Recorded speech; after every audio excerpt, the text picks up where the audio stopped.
السلام عليكم ورحمة الله وبركاته. من قناة ميرفا الجمعة بقدم لكم النهاردة طريقة عمل طاجن الجمبري. قبل ما ابتدي متنسونيش في لايك واشتراك وتفعيل الجرس عشان يوصل لكم كل جديد. معايا طاسة وهحط فيها شوية زيت كده، وهنزل ببصل شرايح اهو، هشوحه فيها كده.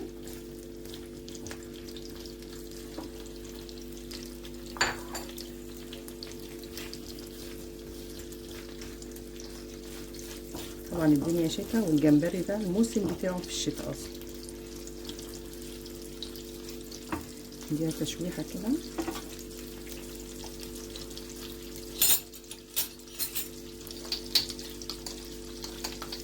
ننزل بمعلقه ثوم مفروم اهو،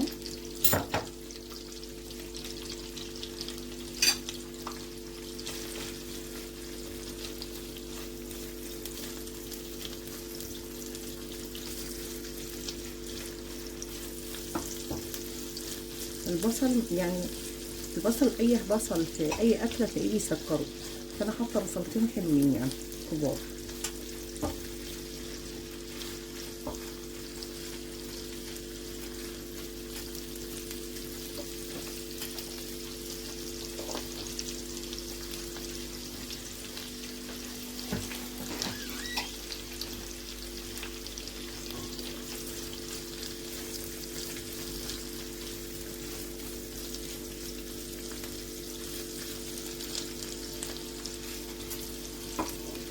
هنزل بفلفل الوان اخضر احمر، انا ما عنديش الاصفر بصراحه، سبايسي لو انت حابه. هنزل بايه يعني، حطيت قرن من كل حاجه.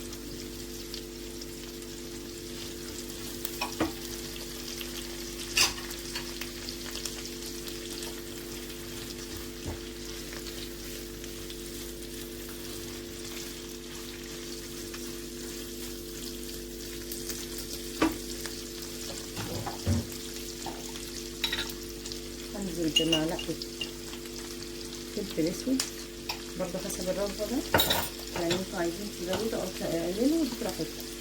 والسمك يعني انتوا كمون اهو معلقه برضه.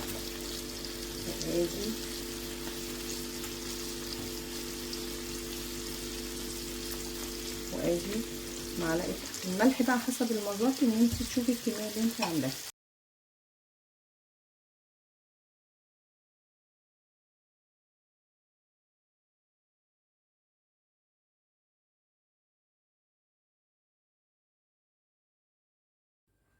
بصوا احنا سيبناه اخد غلوه بس كده، هدخله في الطاجن. بسم الله الرحمن الرحيم.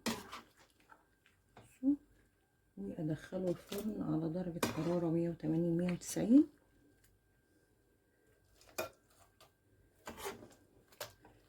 لو حسيت ان هو الصلصه بتاعته ناشفه ممكن تزودي شويه ميه، بس سخنين بقى عشان ايه متحطيش حاجه بارده عليه.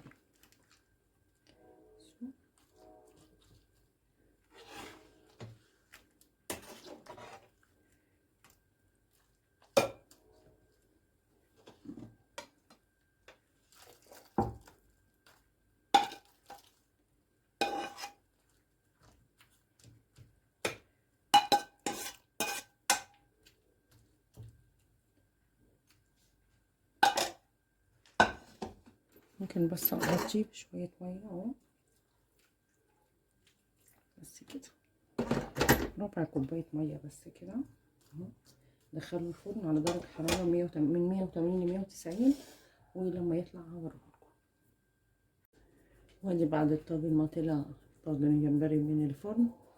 نسيت اقول لكم حاجه، ان الجمبري بنجيبه من ظهره كده نشقه لحد الاخر، لو في فتله سودا شيليها، في مخاط شيليها، وبعد كده تغسليه كذا غسله يعني بالراس بتبقى موجوده فيه.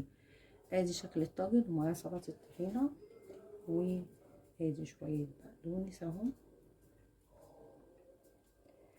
اتمنى الفيديو يكون نال اعجابكم، واترككم في رعايه الله، والسلام عليكم ورحمه الله وبركاته.